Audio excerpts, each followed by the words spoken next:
El PAT de la Escuela de Dirección de la Universidad de Piura ha organizado un foro sumamente interesante que busca justamente responderse qué es lo que los empresarios, los políticos y los indígenas no deben olvidar a la hora de tratar de concertar distintos intereses. El foro está en pleno desarrollo y nosotros hemos invitado a dos representantes para que nos cuenten un poco cuáles son los aportes. Está con nosotros el señor Miguel Ferré, él es director del PAT de la Universidad de Piura. Bienvenido, Miguel. ¿Cómo está, Miguel? Y está la señora Livia Rengifo. Buenas noches. Quien es un gustísimo tenerlo porque ella es presidente del ARPI, es la Asociación Regional de Pueblos Indígenas de la Selva Central. A Livia yo he tenido la oportunidad de entrevistarla antes. Livia, bienvenida nuevamente a la Radio Programas. Gracias por venir. Muchas gracias. Bueno, el tema que nos habían propuesto para empezar la conversación era cómo actuar después de un conflicto social, pero eso supone partir del supuesto optimista que ya no estamos en conflicto. Entonces quizás esa sería una primera pregunta para partir del caso Puno. En general también de los otros que se han venido ventilando, ¿no? ¿Podemos hablar y decir que ya no estamos en conflicto solamente porque se han establecido medidas que apaciguan, que sofocan momentáneamente las protestas? No, los conflictos están latentes. Es evidente de que Bagua hubo un conflicto anterior. En el año 2008 ya hubo un conflicto en Bagua.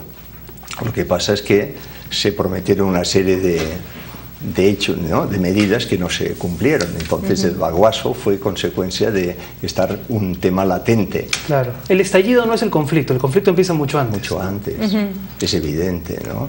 Y Miguel, usted me decía antes de empezar, el problema se puede prevenir. Una vez que estalla ya no se puede solucionar. En realidad, básicamente lo que se hace es un poco poner paños fríos y parchar a como dé lugar. Y que se enfríe todo y un tiempo más tarde empezar quizá un diálogo, ¿no? Que eso es exactamente lo que nosotros hemos intentado en nuestro foro, precisamente, prevenir posibles conflictos, porque si nos damos cuenta el tema Bagua no se ha solucionado.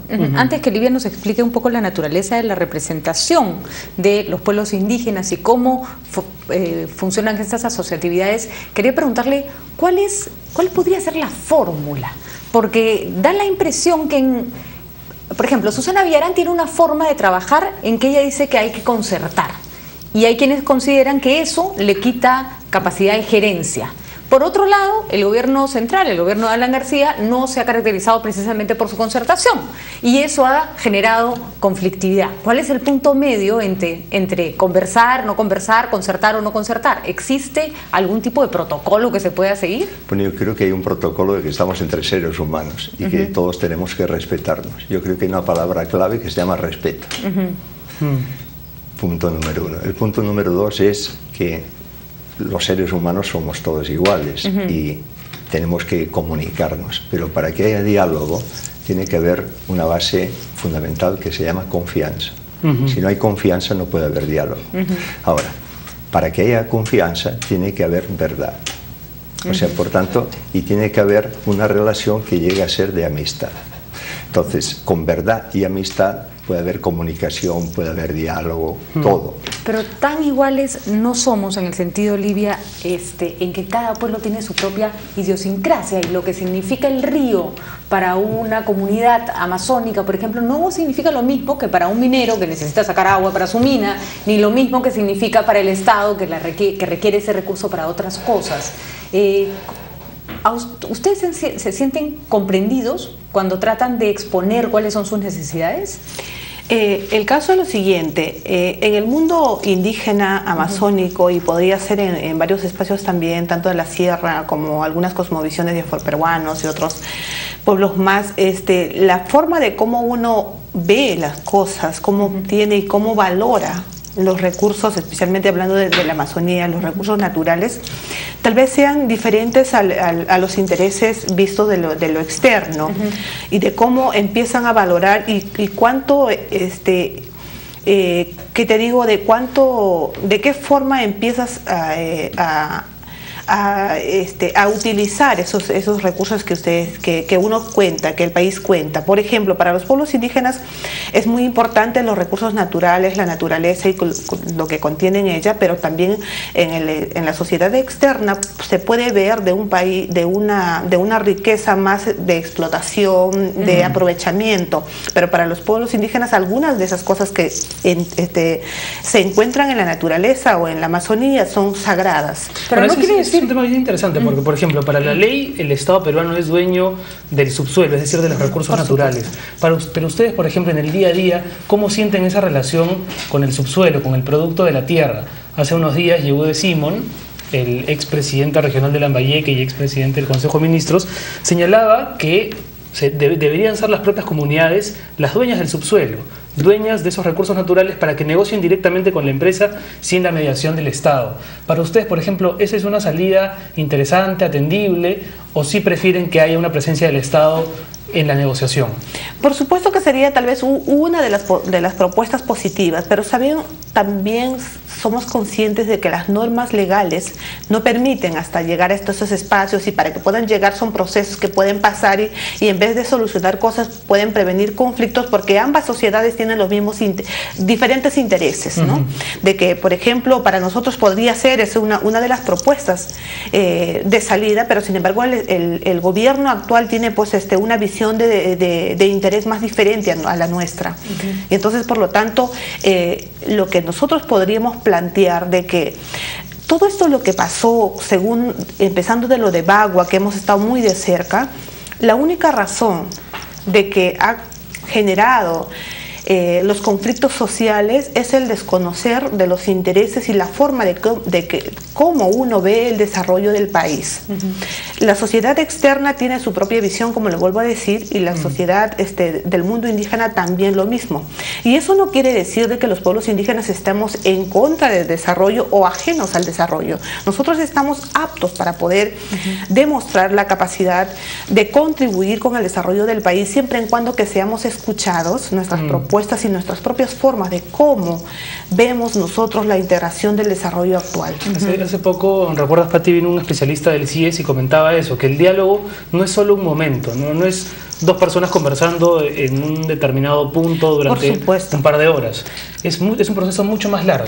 Mira, no solamente esperar el momento del conflicto para aperturar el diálogo. El rol del gobierno tendría que ser del diálogo constante, de la permanencia, de la perseverancia. Y además, no solo para prevenir posibles problemas, sino para proponer soluciones, para estar en contacto con la población. ¿Qué presencia, por ejemplo, tiene el Estado en la mayoría de los pueblos amazónicos que representa la organización en la que usted pertenece? La presencia del Estado está en sus diversos niveles, ¿no? Por ejemplo, podemos contar con una presencia del Estado en las zonas más alejadas, con una autoridad de teniente gobernador, vamos a decir así. Pero eso no basta.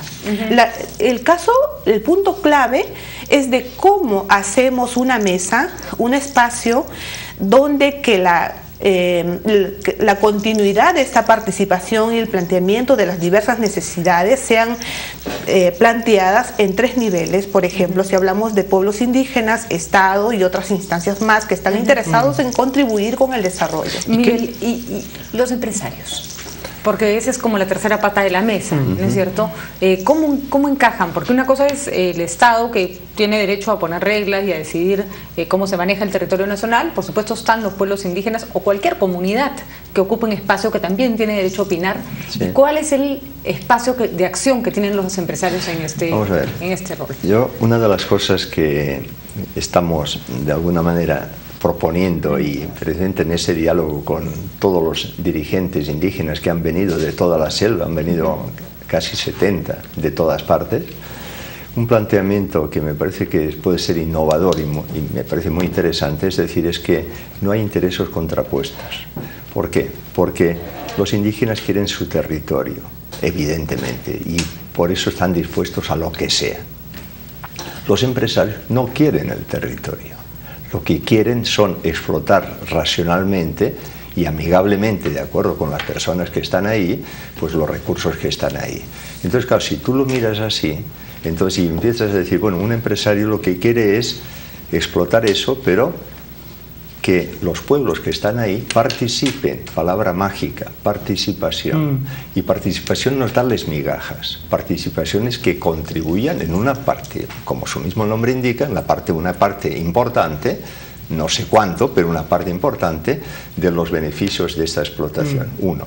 Y dos, también que ayuden a esa explotación en el sentido de educación para que después puedan ser capaces de poder trabajar en esas explotaciones que se hagan en el lugar. ¿Y usted siente, Miguel, que los empresarios, quizá a partir de la participación en el foro, están aprendiendo esa lección? Así como el Estado está entendiendo cómo negociar y no, cuáles son los límites, y así como las comunidades están comprendiendo a punta de enfrentamientos y de violencia las cosas que pueden hacer y las que no, ¿qué están entendiendo los empresarios? ¿Qué lecciones sacan de todo esto? Vamos a ver, mire, el año pasado hicimos un foro parecido a este.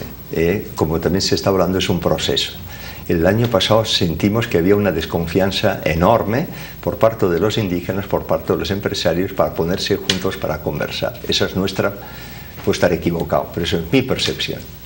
Este año, después de un trabajo largo, todo el año, hemos conseguido que vengan, el año pasado vinieron limitados número de personas, este año, como digo, hemos conseguido que vengan del norte, Bagua y todo, hasta Cenepa, Aguarunas, Huambisas, todos, digamos, en el centro, pues aquí está Lidia con toda su gente, Ashánicas y bueno, y otras etnias, y del sur han venido los machiguengas, o sea, Camisea y tal, o sea, si tú te das cuenta, vienen 3 grandes grupos, otros también están, pero por decir así serían como emblemáticos de alguna forma, por cada uno por su razón, el BRAE, ¿no? Por ejemplo, al Selva Central. Entonces, estas personas hemos conseguido que vengan y bueno, me gustaría que Livia haga su comentario respecto al ambiente del foro, porque yo personalmente estoy feliz. Es realmente espectacular el ambiente de la gente, cómo están. Eso en respecto a los indígenas. Respecto a los empresarios, yo he percibido que todavía no hay la respuesta que ha habido por parte de los indígenas. Por tanto, ya se ve que tendremos que hacer un tercer foro.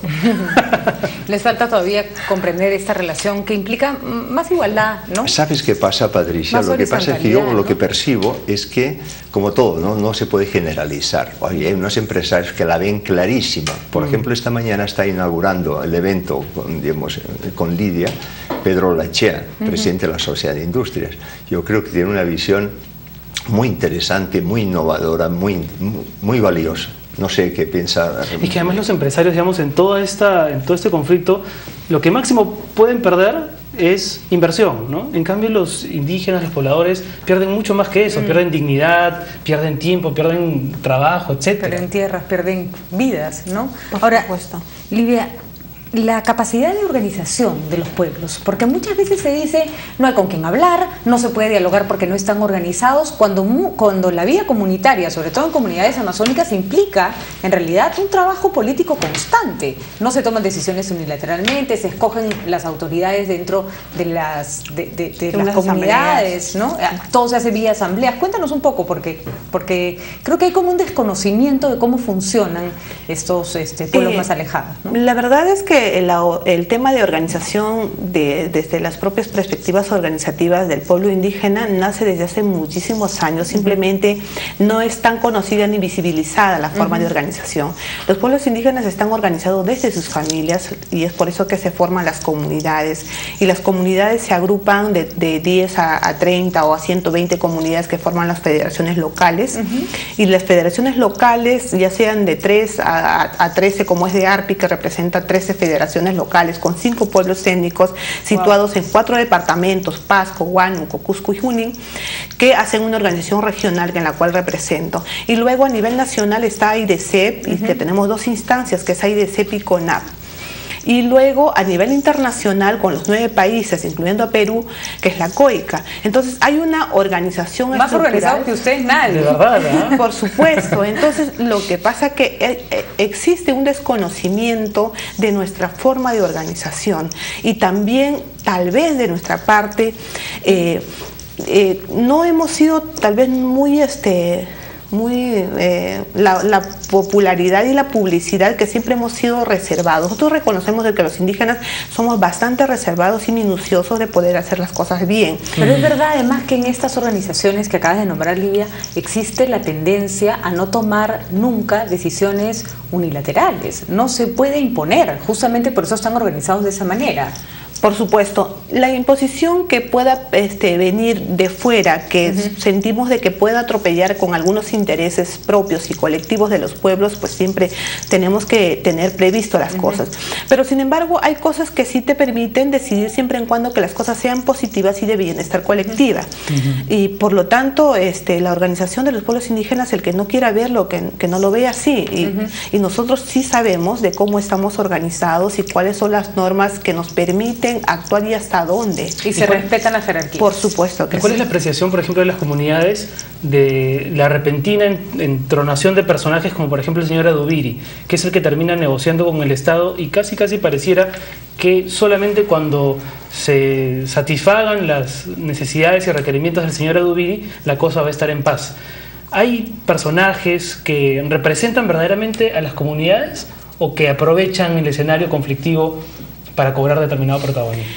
El caso, dentro de esos espacios, nosotros verdaderamente desde una perspectiva personal les quiero decir de que respetamos a las personas que puedan ver desde de una visión muy cegada y que no quieran respetar nuestras jerarquías organizativas, pero también somos conscientes de que tanto pueden haber unos intereses personales como intereses colectivos, que lo cual respetamos. Eso es un tema muy...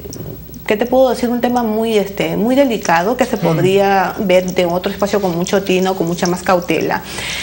Lo que quisiéramos enfatizar en este espacio es de que se quede bien claro de que la organización de los pueblos indígenas es conocida y reconocida a nivel local, a nivel nacional y a nivel internacional. Más que las autoridades políticas. Por ejemplo, un representante de AIDESEP o de la organización que tú representas, Livia, ¿puede ser más influyente que un presidente regional o que un alcalde? Por supuesto. Porque nos permite más representatividad y más legitimidad de pueblos, ¿no? Bueno, estaba la pregunta que hacía también Miguel. ¿Cómo ha sido la convivencia, la conversación con los empresarios durante el foro? Por hoy día, de verdad, nosotros como líderes, especialmente como persona, quiero agradecer al señor Ferré por el espacio y a la universidad que nos brinda estos espacios. Verdaderamente nos ha permitido de juntarnos a varios hermanos de diferentes zonas con una sola visión y una sola óptica de poder ver las cosas, de prevenir los conflictos. Este es un primer paso que nosotros estamos empezando y esperemos que siga hacia adelante, porque la verdad que en el mundo indígena estamos cansados de poder vivir el conflicto social. Y para nosotros ya hemos pasado el conflicto social de las invasiones, claro, por supuesto, de la guerra política, social y muchas cosas más. El derramamiento de sangre para mí ya no va. Y para mis hermanos tampoco, y no debe ir. El gobierno actual entrante debería tener en cuenta de que nosotros, si es que algunos hermanos, algunas sociedades, tanto de la sierra como de la selva, podrían actuar de esa misma forma, es la misma razón de que no hay un entender de cómo hacemos de que estos conflictos internos no pasen. ¿Creen que con Ollantaytamala van a ser más comprendidos y mejor escuchados de lo que han sido en el gobierno de Alan García? No lo puedo asegurar. Yo pienso que para poder emitir juicios tendríamos que demostrar, porque hay que esperar. Por supuesto que sí. No es que desconfíe, sino es que tenemos que ser realistas en las cosas. Yo soy muy realista en este tema. El presidente Alan García, en sus discursos políticos, dijo que iba a gobernar con una participación más equitativa, más incluyente y tantas cosas, y espero que en los 5 años pues demuestre esta versión del discurso político. ¿Te ha decepcionado un poco la gestión de García en ese sentido, entre lo que prometió y lo que ha terminado haciendo en materia de descentralización, de integración de las comunidades? La política, como todos sabemos, de que del 100% no todos dicen la verdad. Y entonces en este periodo, yo la verdad que no estoy ni resentida ni decepcionada del doctor Alan García, porque es su segundo periodo que lo conocemos ya, pero sin embargo... Ya sabían cómo era ya. Por supuesto que tal vez hubiésemos esperado con un segundo gobierno más a cercanía al pueblo, no solamente a los pueblos indígenas, sino en sus diversos espacios sociales de la costa, de la sierra y de la selva. Pero el centralismo hacia el norte que hizo dentro de su trabajo del gobierno de 5 años en este periodo, la verdad que íbamos a hacer es una decisión el plan de gobierno que tuvo, también respetamos. Simplemente nos queda como una historia de que, y que tiene que tener presente el presidente actual, Ollanta Humala, de que no solamente el querer desarrollar el país quiere decir de que escuchemos a las propuestas centralistas, que es la capital. También tengamos presente de las propuestas de unos pueblos sociales más lejanos, de inclusión, ¿no? De que tengamos en cuenta varias cosas, de cómo uno puede ser parte de todo este proceso. Antes de irnos, yo quiero hacerte una pregunta cortita. ¿A qué comunidad perteneces? Yo pertenezco a la comunidad de Yarina, que es el pueblo Yanesha, Asháninca. Y a mí me encanta porque siempre vienes ataviada como se visten ustedes. Por supuesto que sí, soy del pueblo Yanesha, no del pueblo Asháninca, pero mi representatividad, como ustedes saben, es bastante, de todas las comunidades. Por supuesto. Y una sugerencia para el próximo presidente del Consejo de Ministros, quien sea, ¿no? Antes que haya un conflicto social, asesórense con la gente de la Universidad de Piura, que a diferencia del Estado puede juntar a perro, pericote y gato y hacerlos conversar muy civilizadamente. Miguel, ¿hasta cuándo el foro? Jueves. Hasta el jueves. Y fíjate, para terminar, nosotros vamos a tocar o estamos tocando 4 temas que se han tocado en 4 talleres.